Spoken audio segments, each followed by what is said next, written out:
developmental delays, memory loss, processing speed, confusion. Do you want the guy with the button, the nuclear arsenal, to have slow processing speed and short-term memory loss? That is what is actually happening right now. These bases are incredibly strategic for our country. And we have men and women in uniform in those houses. And we are poisoning them and causing brain damage. That is not safe. That's not safe for all of us. Hello, everyone, and welcome back to your Indoor Air podcast brought to you by Change the Air Foundation. My name is Kendra Seymour. Now, today, I'm speaking to you as someone who cares deeply about safe housing and healthy indoor environments, obviously. But this episode, I think, is going to hit especially hard. We're going to be talking about what happens when the families who protect our country are forced to live in homes that are making them sick. So this is a story about mold, yes, but it's also a story about broken promises and ignored warnings and a housing crisis unfolding behind the gates of U.S. military bases. And whether you've ever stepped foot on base or not, this issue affects you, and it demands everyone's attention, in my opinion.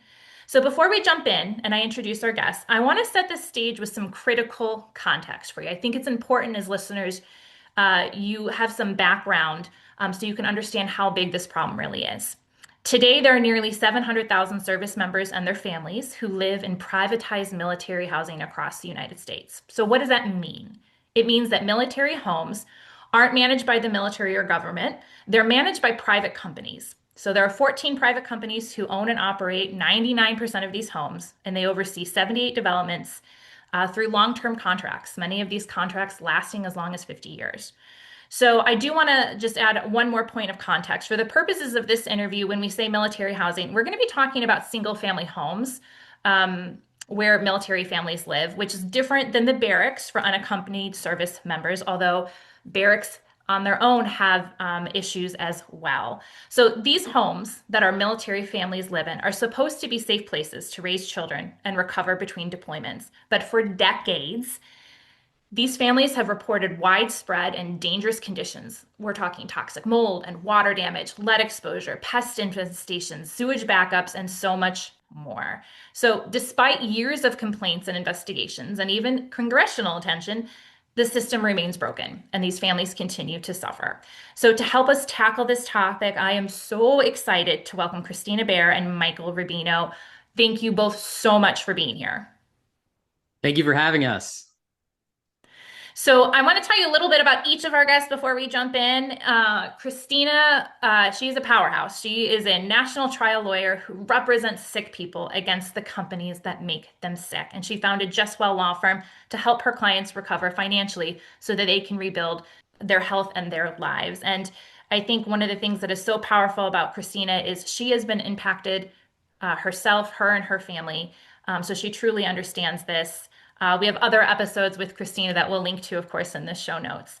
And then for those of you who may not know Michael Rubino, he is one of the co-founders of Change the Air Foundation. He's been on before and is an indoor and mold remediation expert. And so they're here to kind of take us through what's going on in our military housing. So Kristina, I thought you could start us off. Can you kind of explain why the government and military shifted to privatized housing in the 1990s through the Military Housing Privatization Initiative? Kind of like talk to us about what were the goals and like why did the government essentially hand over day-to-day operations of these military houses to private companies? Well, there was at the time a problem with military housing. So let's be really clear. It has been going on for decades, and the housing was in disrepair, and the government at that time was going through a season of thinking that privatized contractors could solve all things. So if we just send this to the market, it'll be great. They'll take care of it. So to be clear, these privatized housing companies were hired to clean up the housing and to make it better and safer for military families, and they've done exactly the opposite. Yeah, so essentially the government, is this fair to say, didn't want to be landlords anymore? They didn't want that like day-to-day responsibility essentially, right? And they needed someone else to come in and solve the problem, right? They wanted somebody else to come in and solve the problem. This is happening all across our country, by the way. I mean, we see these huge high rises being sold to the next investment firm. This is private equity. This is the same general concept where if we put it to the capitalistic markets, it's going to get better. If there's a belief that that's true. But the problem is, the bigger it is, the more profit involved, the more they're going to try to maximize that profit. And unfortunately, it's at the expense of military families and ultimately at the expense of national security. Yeah, and we're going to get into that. So, kind of paint, and this, Kristina or Mike, either of you, and both of you may want to jump in because I know you've been on base housing, you've toured these homes extensively. Kristina, you have a number of clients. Can you kind of paint a picture for those listening about what they're experiencing and what kind of complaints you're hearing most often? Well, I get a lot of mold complaints, but it's so far beyond mold. It's asbestos, it's lead, it's contaminated water, it's contaminated soil, contaminated air.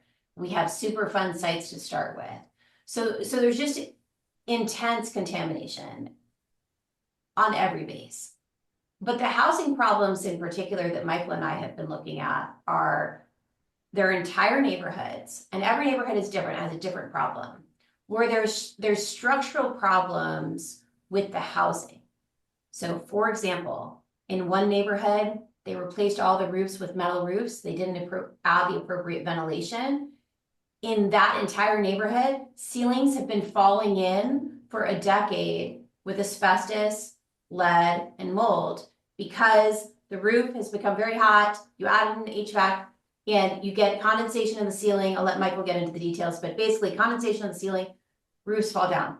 Rather than address the problem, they come in and they just put Band-Aids on it, or they blame the tenants, or they just move in the new family. So that's one neighborhood. Another neighborhood has no vapor barrier. And so there's mold covering every single floor underneath the flooring. So you've got babies who are fine and suddenly they're crawling on that floor and they end up with severe neurological damage because they're so close to a bed of toxic mold. And it's, again, in that neighborhood, it's every single house has that same exact problem.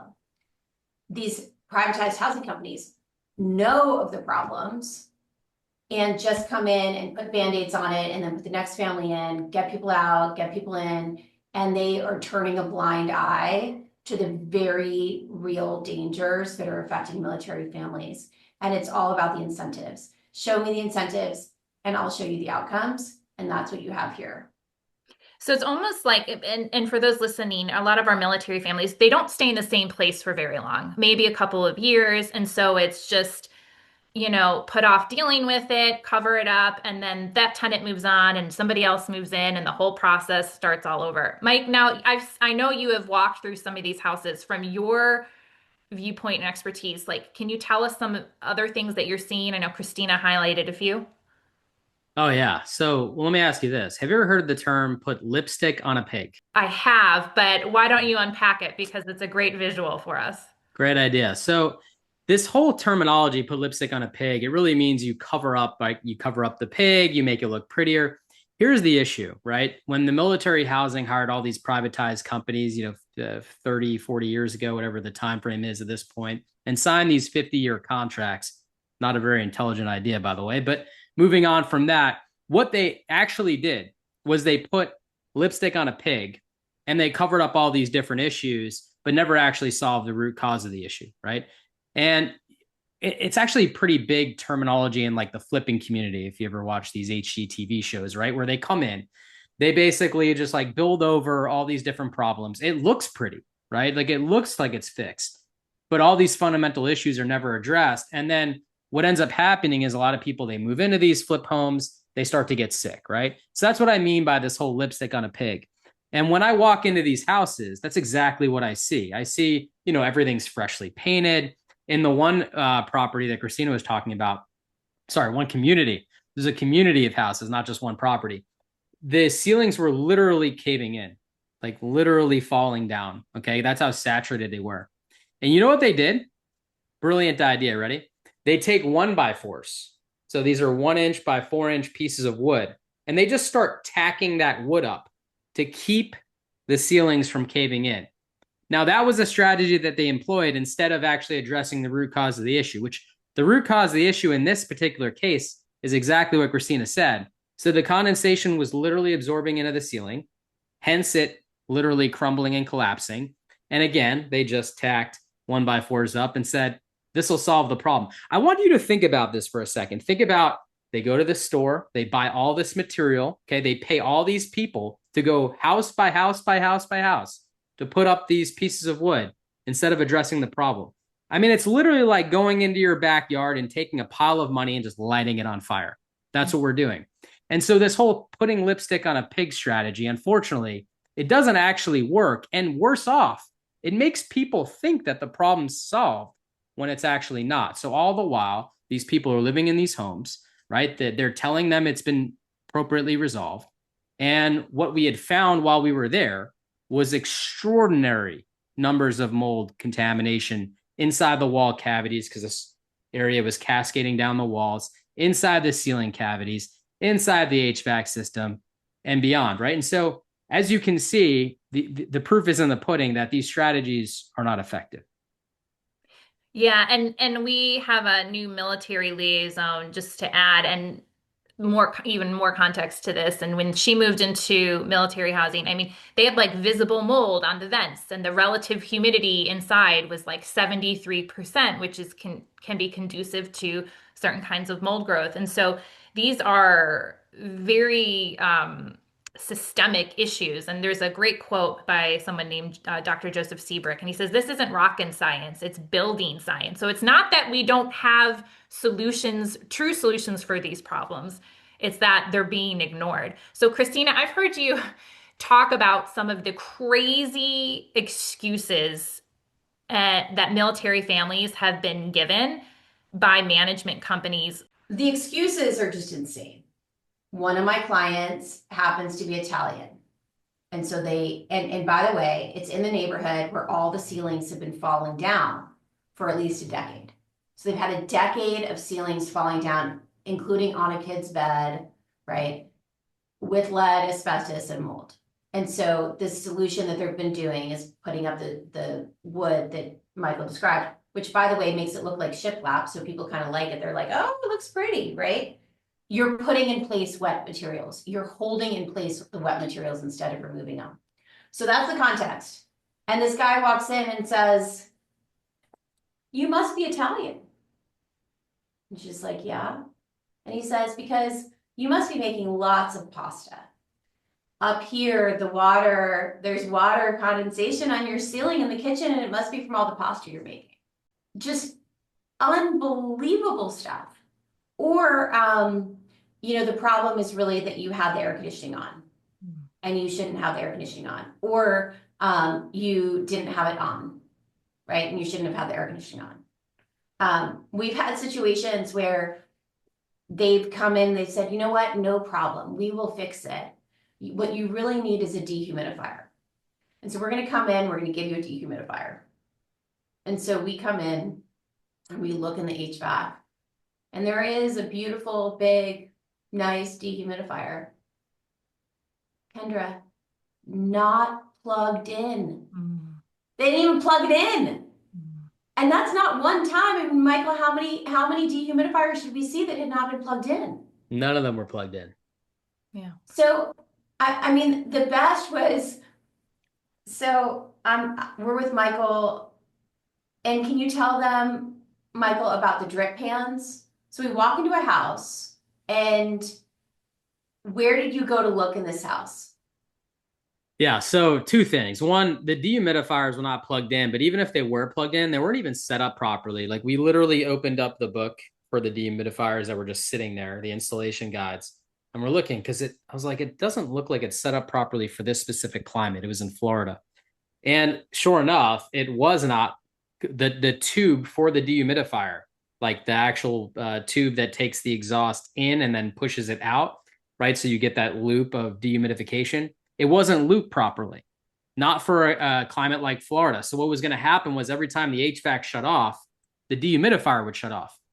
Kind of pointless, don't you think? Because you would want in Florida supplemental dehumidification. But that was just one aspect. Then we go inside these houses, all right?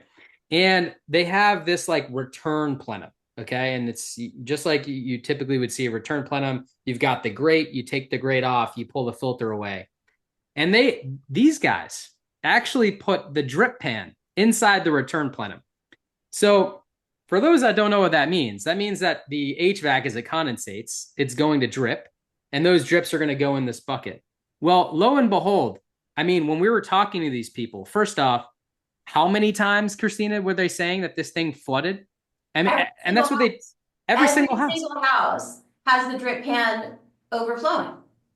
And it just leaks into the house where they have to like pick up the carpet, pick up the padding, do this whole dry out thing. They don't remove any of the wet drywall, which is a whole nother problem. But either which way, these things leak out into the open space because it's not set up properly. But even if that wasn't an issue, having a drip pan in your return plenum is a terrible idea, because as it drips, you're going to grow some mold. You're going to grow some bacteria, right? And those are going to literally just burp right back into the system because it's constantly drawing air from that space and literally redistribute across the house. So it has to be the worst indoor air quality design I think I've ever seen. Yeah. It's like putting a swamp in your HVAC, right? Because you don't want standing water anywhere, but you certainly don't want standing water in the middle of your HVAC. Yeah.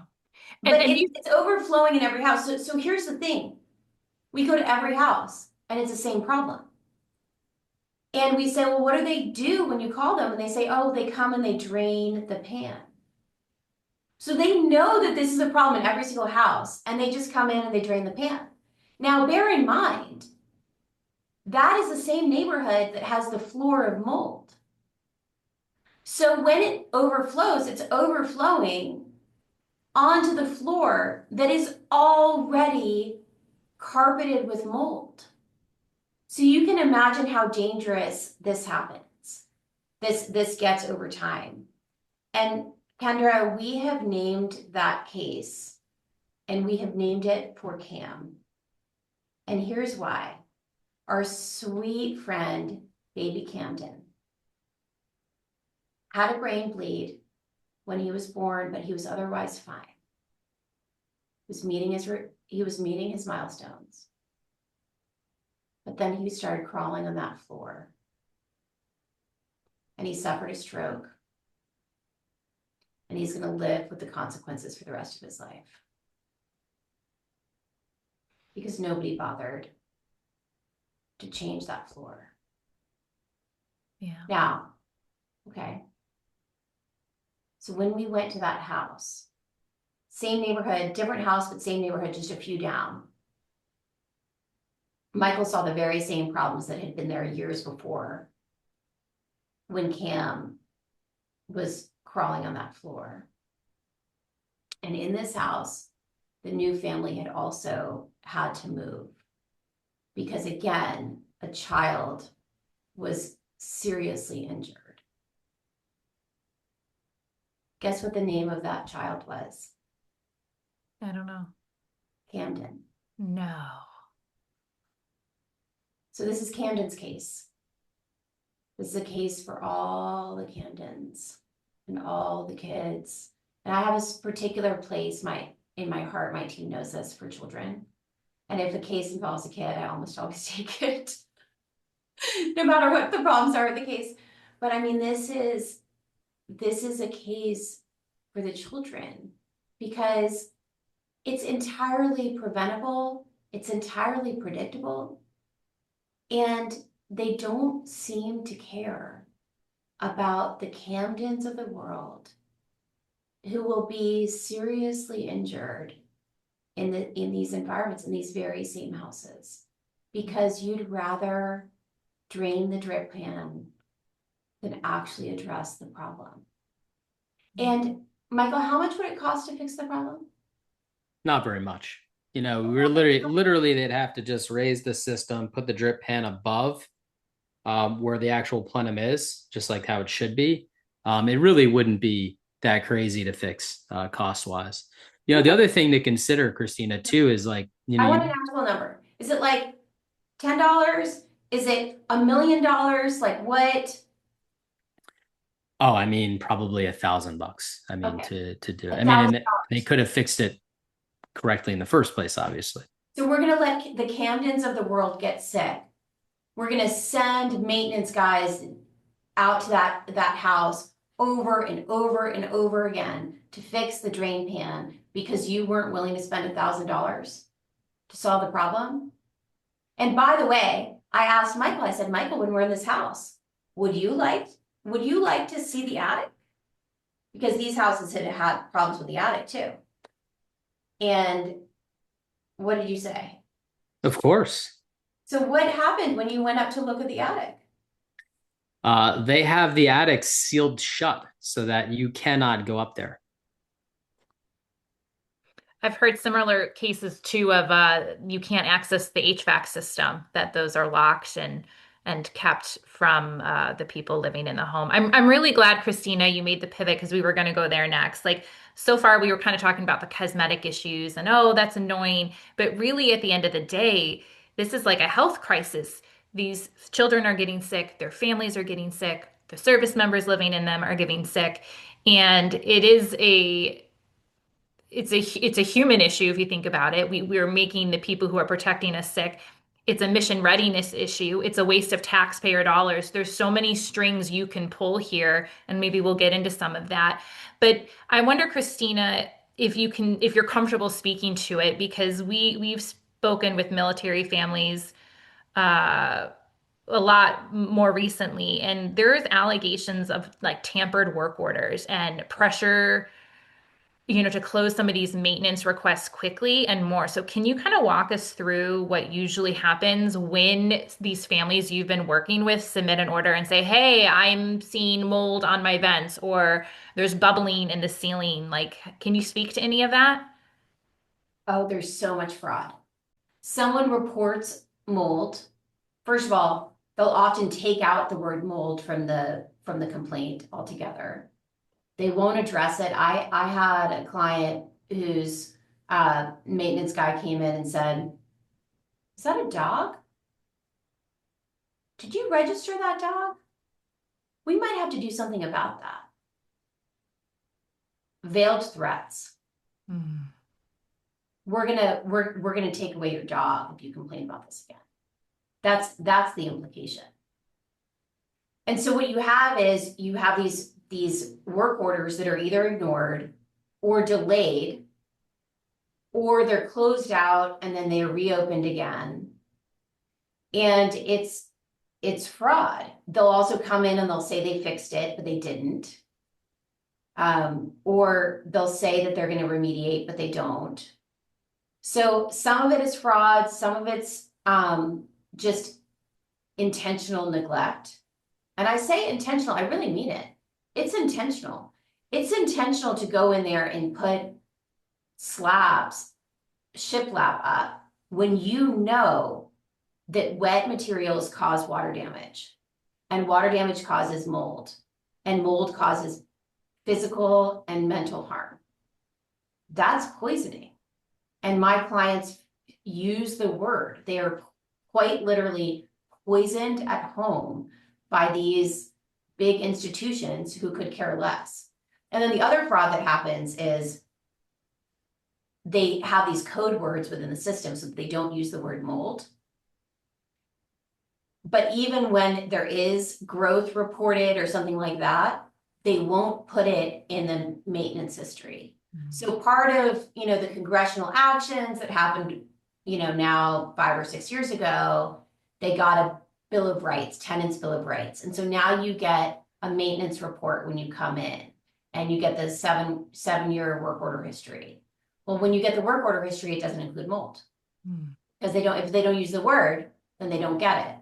It doesn't even include all the water contamination events, because we've done FOIAs for the same properties, and in the FOIAs you see entries that don't exist on the 7-year work order history that was given to the tenant. And by the way, when people say, I'd like my test results, please, they say you can go FOIA them. Mm. They refuse to give people, so they don't want people to know what they've been exposed to. It's intentional and it's incredibly dangerous.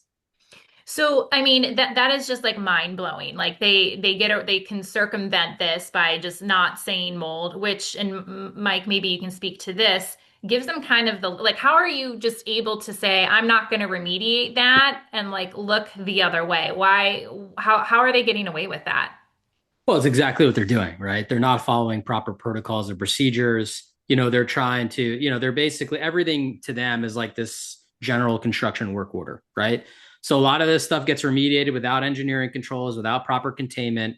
They're not doing, following proper protocol procedure. They're not bringing in, professional licensed professionals like IEPs, for example, that are mold assessors in the state of Florida, because there's a state licensure program in Florida. They're just not following any sort of guidelines that they should be following to make sure they're doing a good job, right? So how are they getting away with it? Well, if you don't say mold, right, then you don't follow the mold guidelines. And so it's clear to me that they're trying to circumvent the entire thing by just flat out denying mold. I mean, I remember, talking to some of these families and they're like, yeah, I complained about mold, and they came in and they're like, oh, that's just dust. That's not mold, right? And they literally just are gaslighting people, threatening them, literally changing the work order history. I mean, it's crazy. We thought we resolved this problem years ago when this all came up into Congress, and that's when they actually enacted this 7-year work order history. But they're just manipulating it, right? They're just literally circumventing the whole thing. And so we're not in a better place. We're in the exact same place. And people are getting sick, right? It's just unacceptable behavior. What we now know, though, is that it causes neurological harm. And at a Navy town hall in Key West, they were giving out the NIH 2-page document on the health effects of mold. That's extraordinary. That talks about cognitive harm. What kind of cognitive harm? Developmental delays, memory loss, processing speed, confusion. I don't like to use the word brain fog because brain fog sounds like nebulous. These are the things that means, right? Do you want the guy with the button to the nuclear arsenal to have slow processing speed and short-term memory loss? That is what is actually happening right now. These bases are incredibly strategic for our country. And we have men and women in uniform in those houses, and we are poisoning them and causing brain damage. That is not safe. That's not safe for all of us.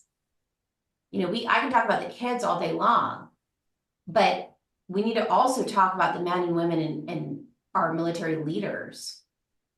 We need them to be safe. We need their brains to work. We cannot be mission ready if their brains don't. Yeah, and I mean, if that isn't like a sobering thought, if the kids didn't get you, I sure hope hearing what Kristina just said just makes this abundantly clear about why this is such a widespread problem. And then to your point, like, what does this mean for the future of our military? Because such a large percentage of our military is legacy, meaning they have a parent, a grandparent, another relative in the military, and they themselves sign up to make this sacrifice and to serve our country. And if they're growing up in homes and they become medically ineligible because they were impacted, or they see this happen to their family, my goodness, like who wants to sign up for that if this is how they're going to be treated? It's mind blowing. Now, Kristina, you talked about something, and Mike, you brought it up too. So for those listening, I think it was 2019, right? This really has been in front of Congress, and they're like, all right, we see this as a problem. And you mentioned the Tenant Bill of Rights, which was introduced through the National Defense Authorization Act. So, what was the intention behind it, and where is it falling short today? Because it's been, what, 6 years now? I mean, where is it not falling short? I mean, it's been I think completely ineffective. I think it's been completely counterproductive. Because basically you're saying these tenants have rights. Well, the tenants already had rights. And you're saying that they have the right to know what has happened in these houses, and they should have a 7-year history when you get there, and they're given them as a matter of right. But if those 7-year histories aren't accurate, then it's even worse. It's worse than not getting them at all, because you get it and you look, okay, mold, asbestos, I don't see anything like that, I'm good. I am good. And then the other thing that they did as part of that same process is they provided oversight by the Army and the Navy and the military agencies. Well, now you've got the military arms distracted by the housing problems. And what's their incentives? Show me the incentives and I'll show you the outcomes. The Navy officers want to get on with their day. They don't want to be paying attention to Susie Q's housing problem. So Susie Q becomes dramatic. Oh, she's just dramatic. I mean, these military moms, they're a little bit dramatic. And so we can just label them as dramatic. So it had a completely counterproductive effect. I think having the federal agencies kind of in charge of monitoring somehow the housing has just absolutely made the whole system even worse. And it's made liability worse, because who's responsible, right? They say, well, the Navy's looking at what we're doing. We ran, obviously the Navy knew that we were putting up these, this shiplap, right? It's like it's so dangerous, because where does the buck stop?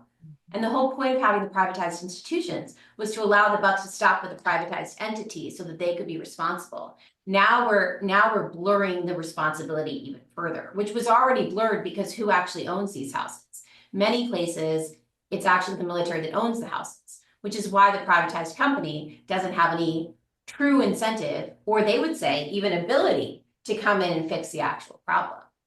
Yeah. So you have these are the problems that we are seeing. So let me tell you a story, true story of my client.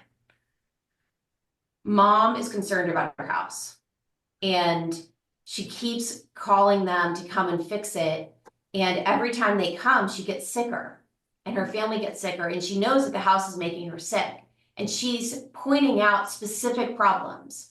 There are these windows that are still leaking. There's this door that's leaking. There's a leak in the bathroom upstairs. She's very specific about the problems. And they keep coming over. They do. They come over and over and over again. And eventually they just say, she can't be pleased. So they finally offer to move her out, and she moves out, but she's still worried about this house. So she testifies before Congress. She goes to a town hall.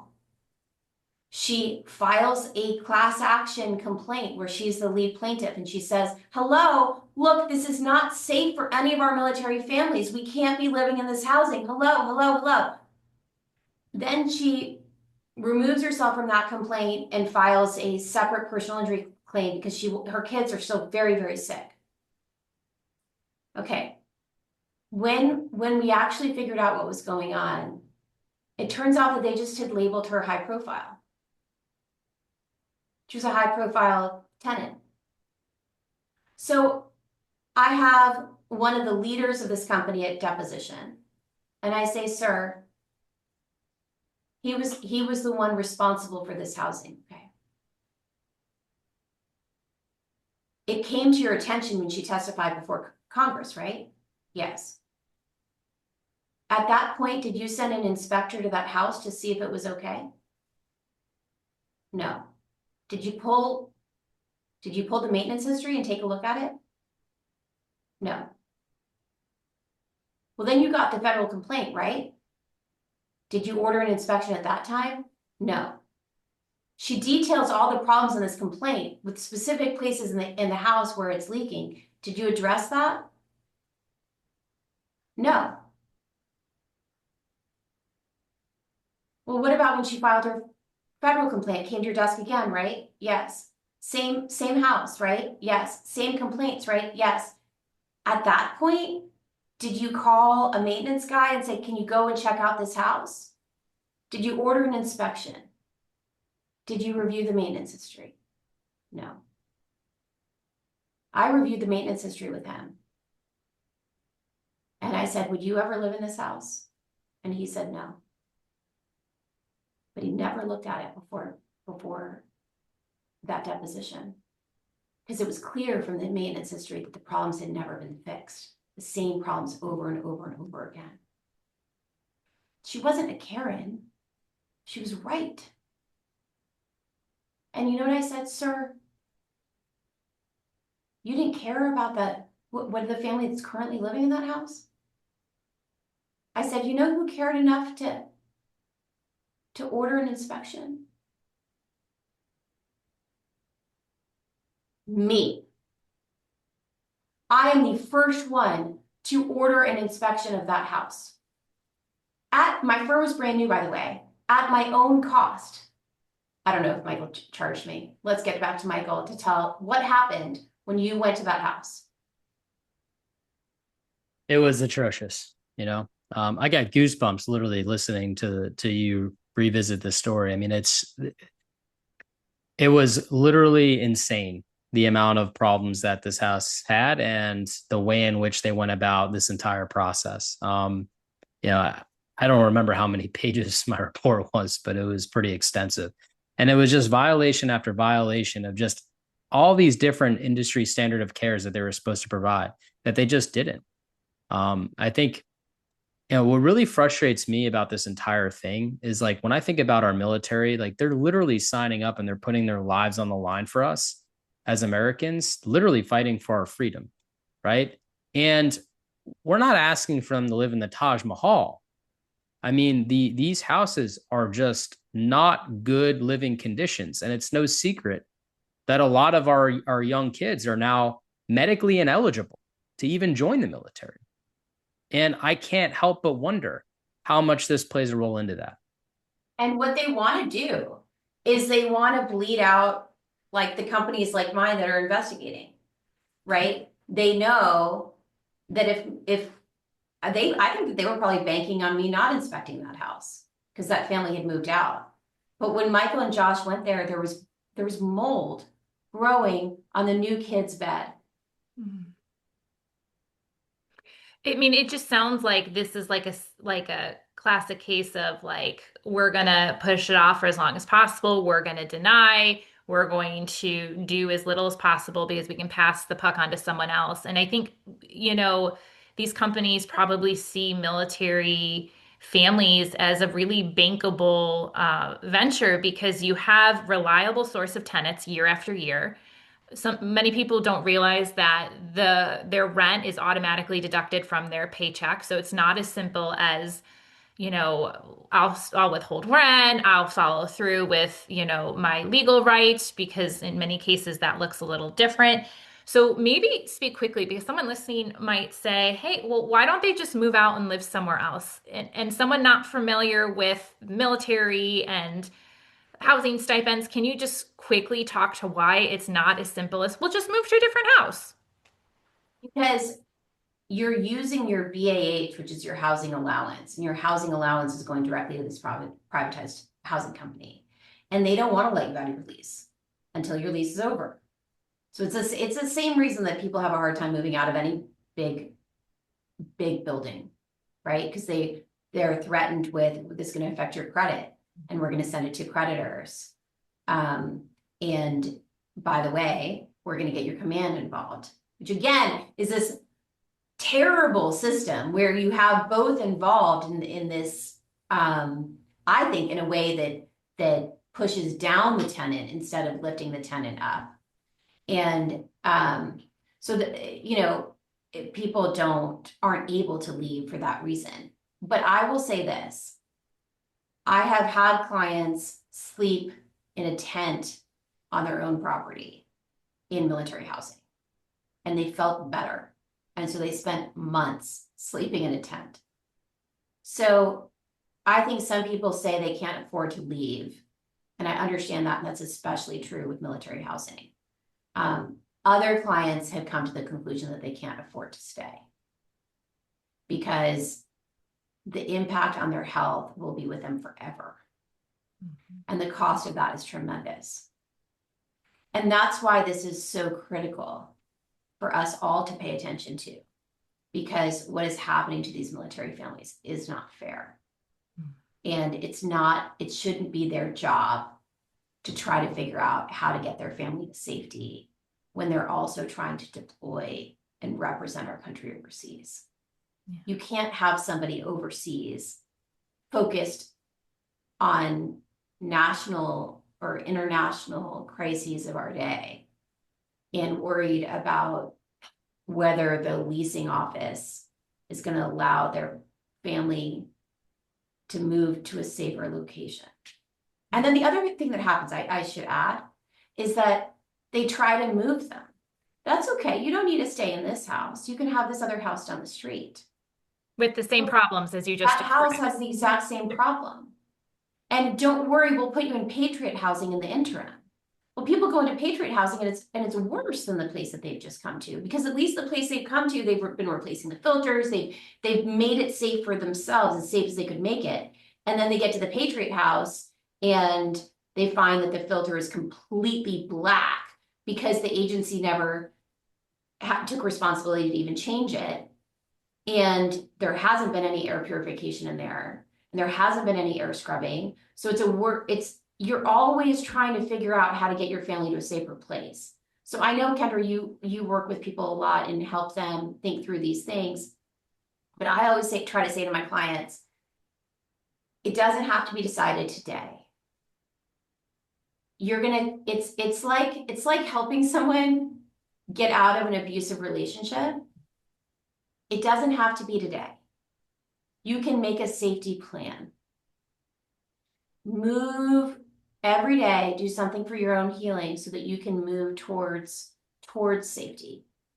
And some people, it'll take months to get out. And there are only two military families that I really, Michael and Josh and I, had to give the specific instructions to get out. One was there was water coming out of their sockets. That's a Fire hazard as well. Like you can't have a toddler in that building. You got to get out. So there are a few where it's truly emergency, get out right now. But for the most part, make a plan, move towards safety. You're going to take it one day at a time for your family. Yeah, and I think there's power in those small steps can add up to big changes. And at Change the Air Foundation, we are going to have some more resources specifically targeted towards military families and how to navigate that, chain of command, what your options are. Those are going to be coming. We have our Start Here section, which takes you through what a good inspection should look like and what safe and effective remediation should look like. Because again, it's not that as a society, we don't know what these things should look like and how they should be handled. We do. It's just they're not being followed and in many cases being outright ignored. As we kind of wrap up, and I'll ask each of you a final question, but we'll start with you, Mike. If a military family, they suspect mold and water damage or things like that, what is something like, what would their first step be, in your opinion, as a mold remediation expert, things that they can do or maybe shouldn't do like today if they think, oh my God, that's me? Yeah, first off, I think they should hire and seek out their own expert to really survey the property and give them real actionable data.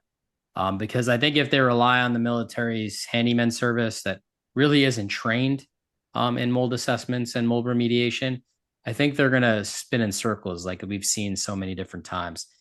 And so I think it's really important that, this is the same advice for anybody in America living in a house, that they really should have their own experts come in and investigate for them. And, it's not uncommon to obtain second opinions, right? And so I think it's really important to do your due diligence, do your homework. And look, I just want to say, look, if you love America and you love our military, you need to be sharing this episode. This is so important. It is a national security issue. This is a really big problem. Housing in general is a big problem. We know that, around 50% of homes have a history of water damage, but, this is our safety as a civilization.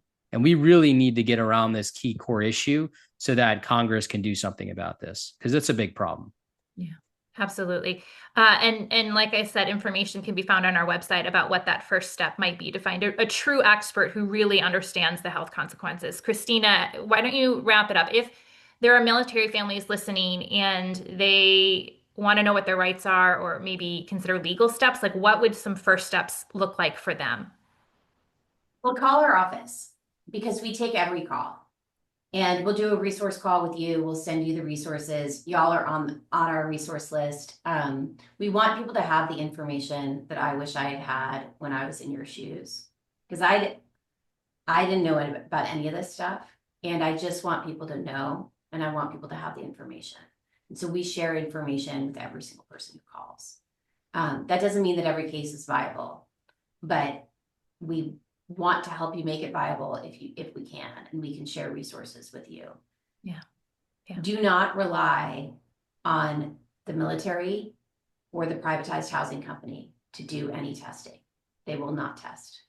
So your first step is to get your own independent assessment.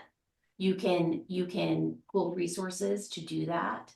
And again, reach out to our office and we'll share our resources about how to find a good inspector. But that's where it starts. Figure out exactly what you're being exposed to. And then more than anything, make a safety plan. Because whether you have a case or not, don't let your house poison you. It's not worth it. Do whatever you can to reduce the exposure for your family. Yeah. Whether that's making the house as safe as you can or moving towards getting to a safer place and getting out. Because the privatized housing company, I've never seen them remediate anything properly. Mike and I will tell you, every house that we've gone into that's been remediated is worse. They only make it worse.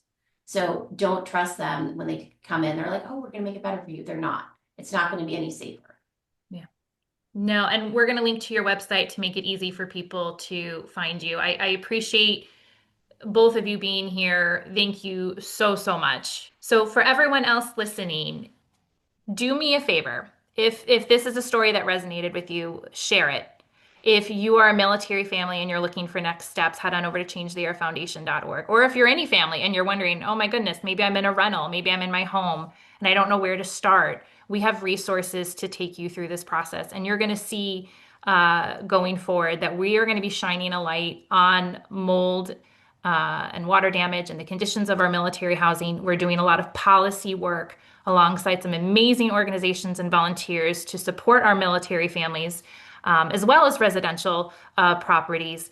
And we're really here to change the way that we are approaching mold and water damage in this country because your health matters. So as I always say, no one's going to care about your health or your home as much as you. And that first step starts with knowledge, and we're here to support you. So head on over to changetheairfoundation.org, sign up for our newsletter because we're going to send you weekly tips and information to help get you started. Thank you everyone so much for listening. We'll see you next time.